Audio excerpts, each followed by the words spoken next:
to the first game of Group D. Ihufa versus Terranos. In the bottom right position is Terranos, with funky capitalization on nose. And he is the purple Terran. And on the left side is Ihufa. Alright, capitalize that I. Boom. And he is the orange Zerg. Now this was not supposed to be the first match of this group. First match was supposed to be Terranos versus Ingenuity, but Ingenuity did not show up, so there was a walkover. Terranos advances, and the winner of this will go on to play Radley in the best of 5. Bradley's not bad actually, is he? No. I think he's actually quite one of the better players in the stage right now, so I wouldn't fancy anyone's chance of going up against him, but yeah, we'll see. I have faith in you, I have that you can take down Terranos and then take down Radley as well. Not to diss Terranos, obviously, that would be cruel, but you know, I have as a personal friend of mine. I'm going to be a bit biased right here, if that's okay. If memory serves me correctly, Ihufa happens to be part of a particular team. Yeah. He's on Fox? Yeah, he is. Okay. Yeah, I just want to get that baseline established early. Yeah. Like, yeah, Ihufa's a Fox player. Just like that explains Elegance casting. Yeah. All right. Does that? Do you play against Ihufa a lot since he's on Fox?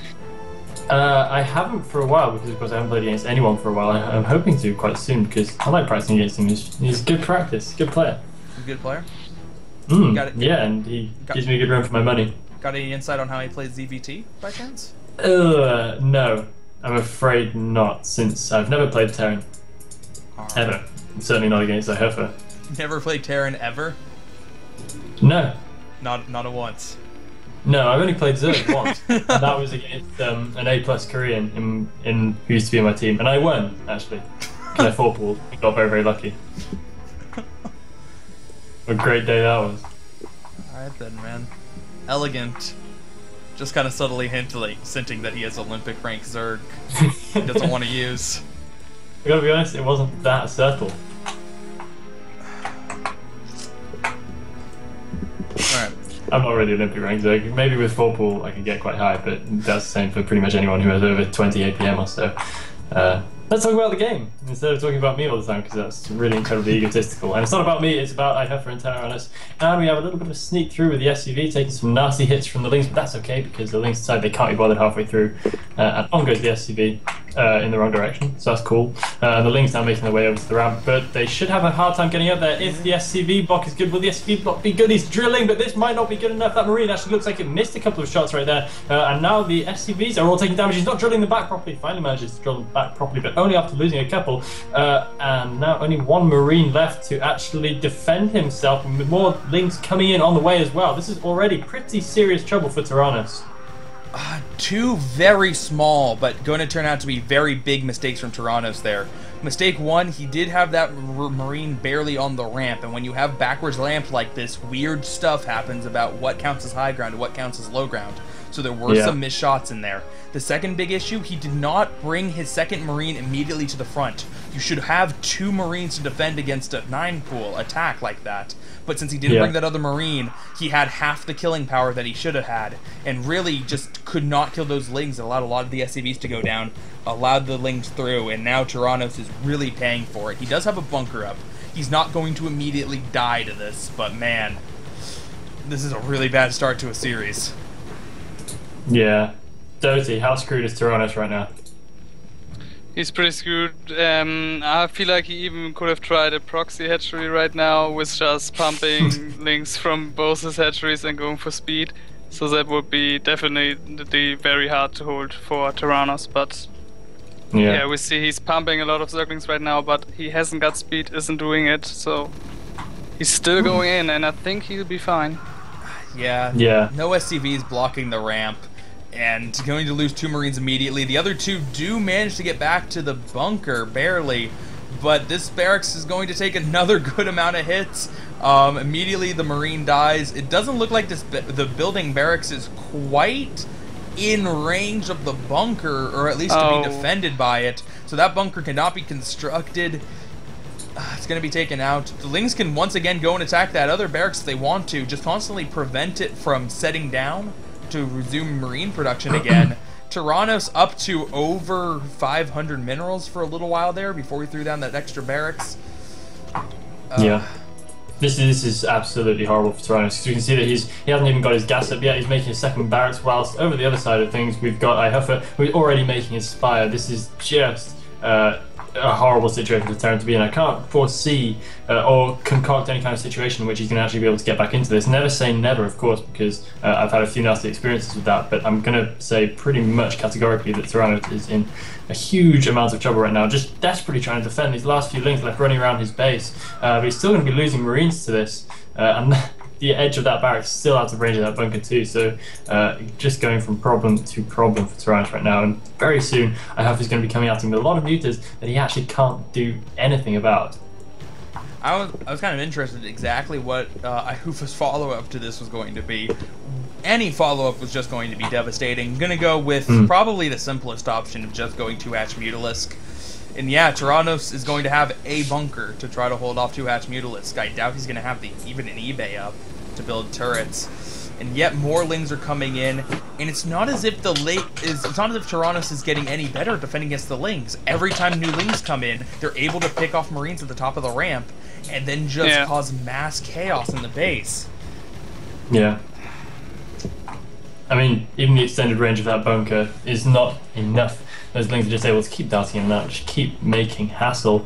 Are the mutas on the way? The mutas are on the way. Oh, look at that, they're quite well on the way already. So, barring any kind of miracle, Terranos, he does seem to have a fairly decent handle on the timings of the situation that he's in. Getting his engineering bay up, it's still going to be a little bit later field. Those missile turrets just will not quite be in time, but it seems he is fairly clued up as to just how screwed he is, but not that that's going to help him, but a little bit of credit where it's due. Yeah. When your opponent has more Mutalisks than you have Marines and missile turrets combined, something's wrong. Yeah, absolutely.